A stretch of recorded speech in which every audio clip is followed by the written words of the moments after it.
Will an upcoming meeting between President Tsai Ing-wen and House Speaker Kevin McCarthy increase cross-strait tensions? I talked to military strategist Professor Alexander Huang about that and a new U.S. arms package that includes missiles for F-16 fighter jets. This is Taiwan Insider.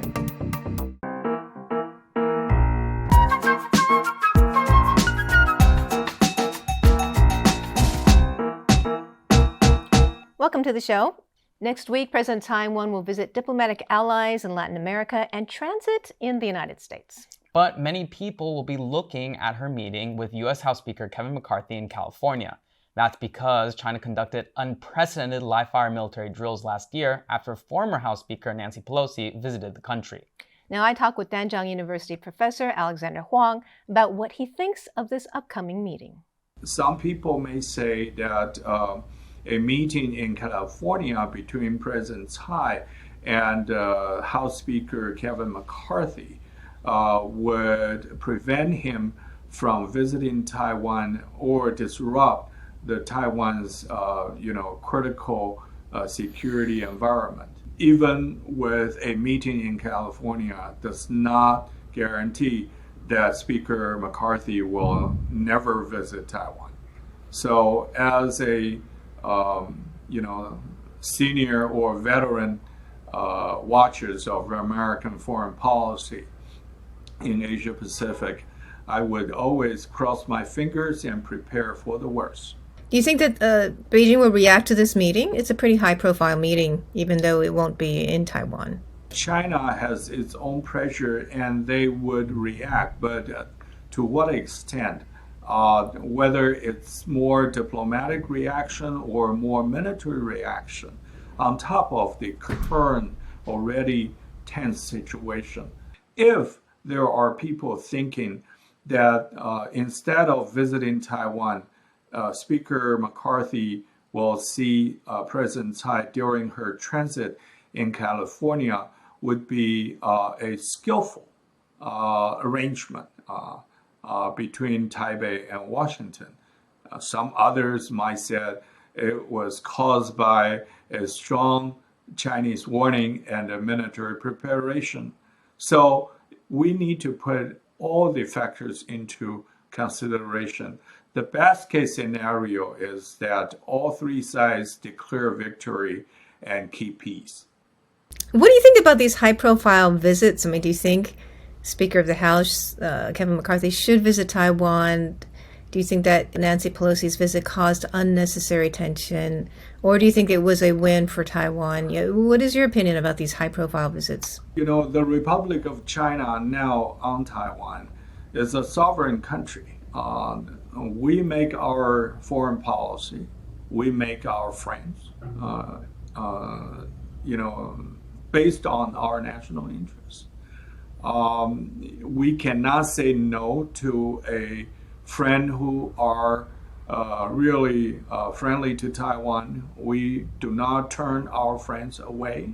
On the other hand, we also have the obligation to inform our friend that the possible visit would cause inconvenience, if not danger, for ourselves as well.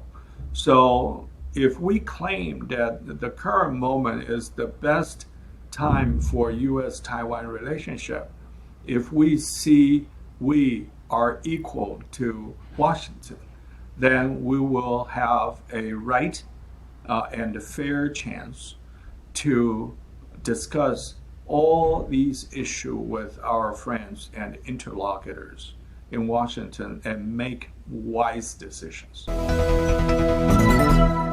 U.S.-Taiwan ties are going strong. In fact, the U.S. recently announced a $600 million arms package to the country. Yes, and this package includes missiles for Taiwan's F-16 fighter jets, which could further strain U.S.-China ties.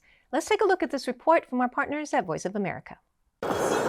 Taiwanese F-16 fighter jets will receive hundreds of missiles and related equipment under a proposed $619 million arms sales that Congress was notified of by the Biden administration. The move is a violation of Chinese sovereignty, said Foreign Ministry spokesperson Mao Ning. The U.S. claims to respect territorial sovereignty, but it has walked on the edge, pushed the envelope, and violated its commitment to the Taiwan issue, and even sold advanced weapons to China's Taiwan region. Foreign military sales are usually state to state, but the administration says the proposal, likely to pass Congress with bipartisan support, is consistent with the Taiwan Relations Act. The law allows Washington to sell weapons to Taiwan to maintain a sufficient self-defense against China. Beijing considers the self-governing island a breakaway province. Taipei's representative in the U.S. says they appreciate U.S. commitment to strengthening Taiwan's self-defense. The trade lobby group US-Taiwan Business Council says that the administration is trying to build munition stocks in case of a Chinese blockade of the island. Taiwan has to be supplied through the air or the sea. And if the PLA is disrupting access through the air and the sea, it's problematic to provide munitions. So we have to pre-position as much as we possibly can on the island. The administration denies that the sale will put further strain on the U.S. defense industry, which is struggling to supply munitions to Ukraine as it defends itself against Russia's aggression. Arms sales is a whole different process and methodology than what we're doing for Ukraine, which is largely through presidential drawdown authority, where you're basically taking stuff that are already on your shelves and providing it to Ukraine directly. So it's a completely different process, different system altogether. The proposed sale further inflames heightened tensions with Beijing, amid Western fears that China is considering providing weapons to help Russia's war in Ukraine and the growing ties between Moscow and Beijing. China rolled out the red carpet for Belarusian President Alexander Lukashenko, a close Russian ally. Might China try to send some type of armament to Belarus? If so, the line between going to Belarus and to Russia is a very fine one. A meeting between Chinese President Xi Jinping and Russian leader Vladimir Putin is also planned. Patsy Widakuswara, VOA News at the White House. I also asked Professor Huang what he thinks about the significance of this arms package. The recent conflict or war between Russia and Ukraine had testified that the munition is very important and it will be exhausted fairly soon, much faster than previous military operations. So the inventories, storage, and the supply of munition is key to military operations. Number two is that Taiwan is an isolated island surrounded by waters. Should there be a military scenario, it would be very hard for allies and friends to ship necessary munitions to Taiwan once the military conflict started. So to increase Taiwan's inventory of munitions is a must. The recent announcement is focusing on the missiles for our F-16 fighter jets. In the past, there have been a significant amount that had been sold to Taiwan as well, but it was stored somewhere else. But right now, we believe that the delivery or early acquisition of those missiles would be crucial, not only as a political message, as a deterrent, but also to boost Taiwan forces' confidence in dealing with a possible situation. And the U.S. is also moving to expand its troop presence in Taiwan and in military exchanges with Taiwan. How big a difference do you think this is going to make? I think it would be an incremental increase because when people saw the headline and say that the United States would send forces to Taiwan 4 times than before, but in total it was up from 20 to 50 people to about 200 people. Those officers and sergeants and soldiers coming to Taiwan are as advisors and instructors, not as a military unit that's stationed in Taiwan. Their missions are training, education, and helping Taiwan's forces to learn the modern warfare skills, combat skills, and the tactics for small troops. That's not a U.S. military presence in Taiwan, but we love to see that the United States and Taiwan are working closely and increase the quality and quantity in both ways to help Taiwan's forces to better understand the current combat situation. After all, Taiwan has not been in a war for 64 years.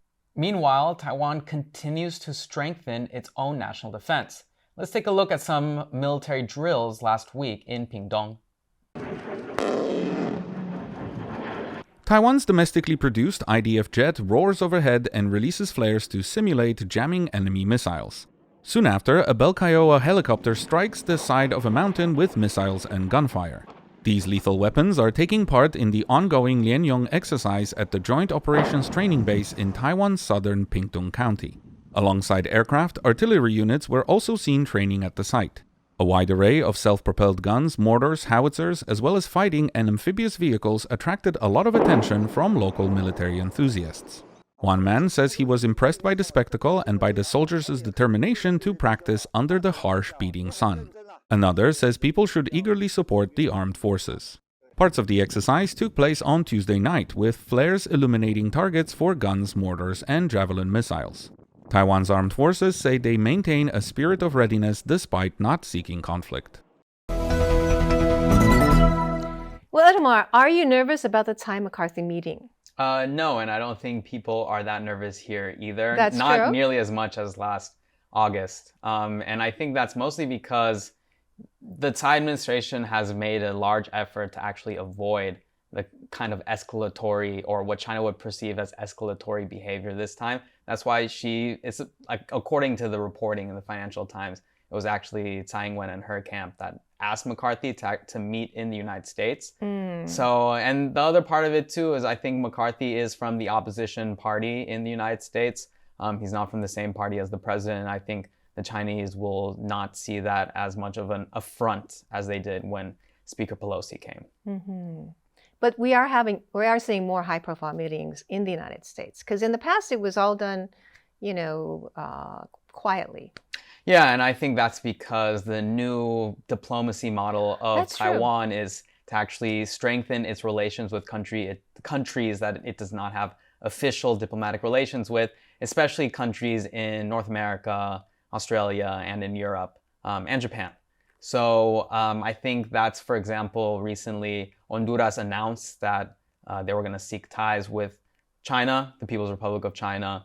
And so that means that likely Taiwan will lose another one of its diplomatic partners, leaving it with 13.